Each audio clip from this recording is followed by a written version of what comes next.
तो हमें गेट पर 15-20 मिनट रोका गया। नाम लिस्टों में आ रहे हैं जी, तो सिलसिला चल रहा है। अंदर गए, खान साहब मौजूद थे, खान साहब से मुलाकात हुई। खान साहब मिलकर बड़ा खुश हुए और उसके बाद जो है अदालत जो है वो लगी। थोड़ी देर के बाद जज साहब जो है वो आए। बड़ा हॉल है वहां पर, तो मेरा ख्याल में कैपेसिटी जो है वो कोई 1000 से ज्यादा बंदों की होगी। वहां पर इजीली जो है वो लोग इतने जा सकते हैं, बहुत बड़ा हॉल है। लेकिन फैमिली की जो है वो इजाजत थी, जिसमें खान साहब की जो बहनें हैं और दीगर 1-2 लोगों को जो है वो इजाजत थी। और इसी तरह से हमारी तरफ से 3-4 हम वकला जो है वहां पर 5 होंगे मौजूद थे। और समाज शुरू हुई। समाज के अंदर प्रोसिक्यूटर साहब ने रिमांड की इस्तदा की और हमने उसको अपोज किया, क्योंकि इससे पहले इमरान खान साहब को बार बार कह रहा हूं, यहाँ पर नैब में नोटिस भेजे गए और बार बार आकर खान साहब पेश होते रहे और 4-5 घंटे। और ये सिलसिला सिर्फ खान साहब की हद तक नहीं, क्योंकि अहले खाना साहब का खातून अव्वल बुशरा बीबी साहबा के, उनको भी नोटिस भेजे जा रहे थे और उन्होंने भी आकर यहाँ पर 2-2, 3-3 घंटे सवाल के जवाब दिए। तमाम डॉक्यूमेंट्स उनके पास मौजूद हैं, उसके बावजूद वही डॉक्यूमेंट्स मांगे जाते हैं, वही सेम सवाल किए जाते हैं। इससे पहले 9 मई को जब इमरान खान साहब को इस्लामाबाद हाई कोर्ट से अगवा किया गया, उस दिन भी खान साहब से जो है जब उन्होंने रिमांड लिया था तो तमाम सवाल पूछे थे। अब उसके बाद दोबारा खान साहब को, आपको पता है कि दीगर मौकों पर बुलाया गया और हम उनके साथ होते और उनसे सवाल पूछे और उन्होंने जवाब दिए। और इससे पहले ये जो समाअत थी, इससे पहले खान साहब की तफ्तीश के हवाले से अदालत ने इजाजत दी थी और नैब जो टीम है उन्होंने जाकर सवाल किए, 2-2 घंटे सवाल किए।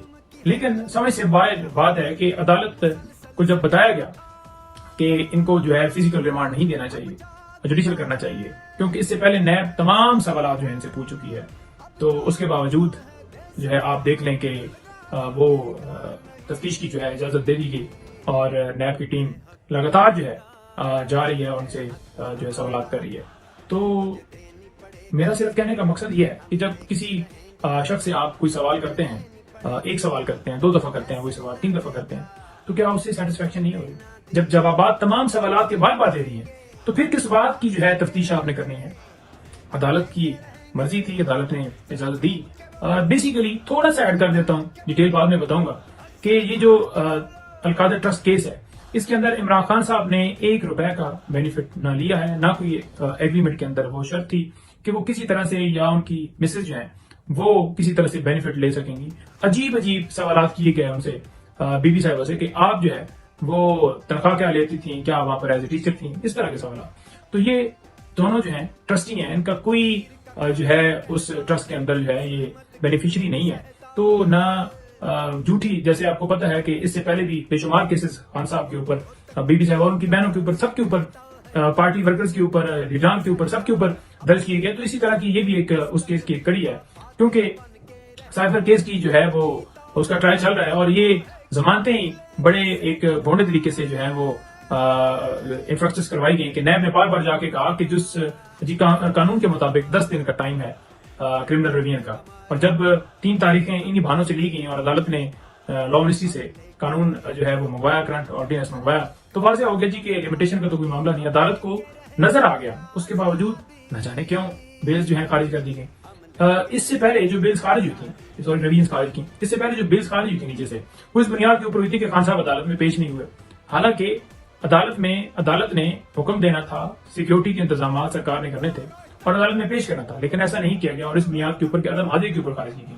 बदनीति सिर्फ ये थी कि जनाब इमरान खान साहब एक केस से रिलीज हों, बेल हो उनकी, तो दूसरे केस में गिरफ्तार कर लिया जाए। और ये हुआ कि ऊपर 1 महीने से भी ज्यादा टाइम लगा उन रिवीजन के ऊपर फैसला होते। तो जब उन रिवीजन के ऊपर जो है फैसला होते 1 महीने से ज्यादा टाइम लगा और बहाने बनाए गए और बहाने नजर भी आ गए, और सिर्फ वजह ये थी कि वो किसी तरीके से लंबा करें और गिरफ्तारी डालें, और वो नजर भी आ गया। तो फिर ये जो है जो दोनों दरखास्तें थी वो एक्सेप्ट होनी चाहिए थी और उनकी बेल्स बहाल होनी चाहिए थी, और अदालत जो है वो नीचे बेल्स के लिए ऑर्डर करती और मेरिट के ऊपर ये डिसाइड होती। तो ऐसा नहीं हुआ। खैर, ये जो केस है ये तो बिल्कुल झूठा है, बोगस है, और जो 190 मिलियन पाउंड के हवाले से ये बात करते हैं वो इमरान खान साहब के अकाउंट में नहीं है, वो सुप्रीम कोर्ट के अकाउंट में पड़ा है। पूरी दुनिया को पता है اس کے باوجود کوئی نہ کوئی ایسا کیس بناتے ہیں صرف یہ میڈیا ٹرائل کرنے کے لیے، صرف اور صرف لوگوں کے اندر ایک وہ خراب کرنے کے لیے کہ ان کے اوپر ایسی تہمتیں لگائی جائیں کہ ان کی ریپیوٹ خراب ہو. اس سے فرق نہیں پڑتا کیونکہ دنیا جانتی ہے کہ یہ سارے کیسز جھوٹے ہیں. عمران خان صاحب نے پوری زندگی میں رول آف لا کے لیے یہ فائٹ کیا اور 1 روپے کی کرپشن ساری زندگی میں نہ اس نے کی ہے، نہ کوئی اس کا ثبوت ہے. بس کیس درج کر دیے جائیں اور پھر درج کرنے والے بھی خود ہوں، گواہ بھی زبردستی لائے جائیں اور پھر فیصلے بھی مرضی سے دیے جائیں، تو پھر یہ تو نہیں کہا جا سکتا نا کہ وہ کیس جنون ہے. کیس بالکل تمام کیسز جو ہیں وہ جھوٹے ہیں، ان کا کوئی حقیقت سے